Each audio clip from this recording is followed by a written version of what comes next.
बोलो शिव शंकर भगवान की जय। बोलो पार्वती माता की जय। पुत्र गणेश और कार्तिकेय जी की जय।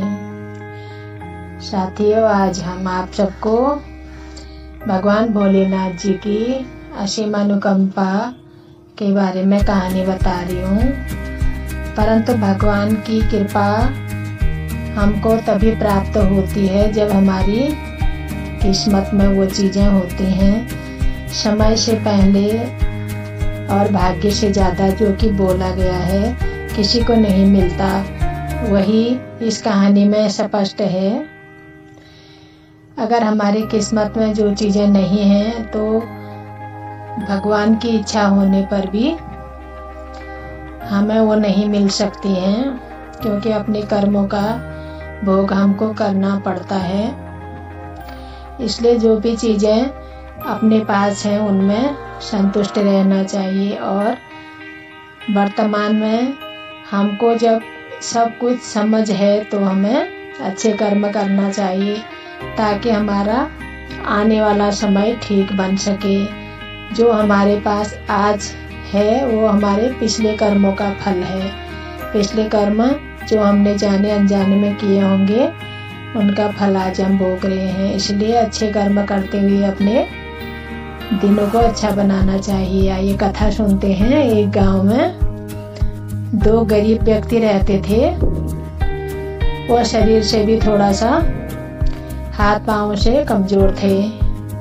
ऐसे ही वो भीख मांग के अपना गुजारा करते थे। एक दिन वह भीख मांगने के लिए कहीं जा रहे थे।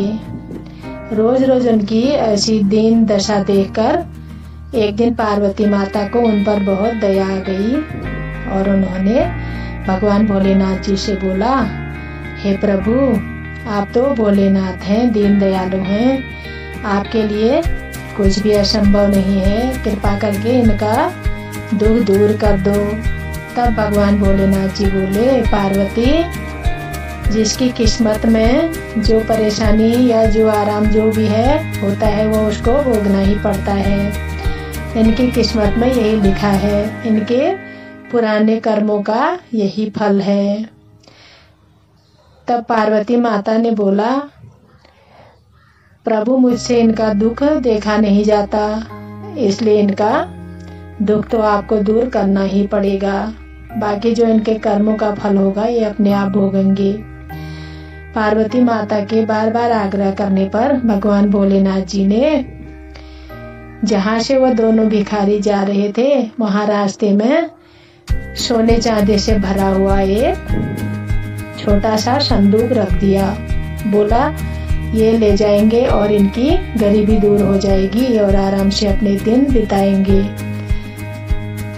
पार्वती माता मन में ऐसा सोच रही थी, लेकिन देखते ही देखते उन दोनों गरीबों ने सोचा कि हमारे थोड़ा बहुत हाथ पांव और आंखें ठीक हैं। अरे यार, देखते हैं अंधे लोग कैसे चलते होंगे। जहाँ पर सोने का बॉक्स रखा था वहाँ पर उन दोनों ने अपनी आंखें बंद कर ली और चलने लगे कि अंधे कैसे चलते होंगे। और चलते चलते वो उस बॉक्स से आगे निकल गए और आगे जाके उन्होंने अपनी आंखें खोली तो तब तक तो वह सोने का खजाने वाला बॉक्स पीछे छूट गया था। फिर आगे जाके बोलने लगे, यार, अंधों के लिए तो बड़ी दिक्कत है, उससे तो हम ही ठीक हैं, कम से कम आँख तो हमारी ठीक है। तब भगवान भोलेनाथ मुस्कुराए और पार्वती माता से बोले कि तू मेरे से क्या करने के लिए बोलती हो? देखो, जिसकी किस्मत में जो चीज़ है ही नहीं तो उसे मैं कैसे दे सकता हूँ। इसलिए हमेशा जो हमें मिला हुआ है, जो हमारी किस्मत में है, उसका हमने आराम से भोग करना है और आगे के कर्मों को अपना अच्छा बनाते हुए अपना जीवन बिताना चाहिए। यही इस कहानी का सार है। किसी की देखा देखी से परेशान नहीं होना चाहिए और जिंदगी में कभी भी छोटी मोटी परेशानियों पर परेशान नहीं होना चाहिए। आराम से उनका मुकाबला करते हुए आगे बढ़ना चाहिए, क्योंकि जो हमारे सामने है हमारे कर्मों का ही प्रसाद है। कर्म ही पूजा है। भगवान की पूजा या जो भी पूजा है उसे कर्म कहा गया है। कर्म करते रहने से कभी न कभी जरूर सफलता प्राप्त होगी। ओम नमः शिवाय, ओम नमः शिवाय।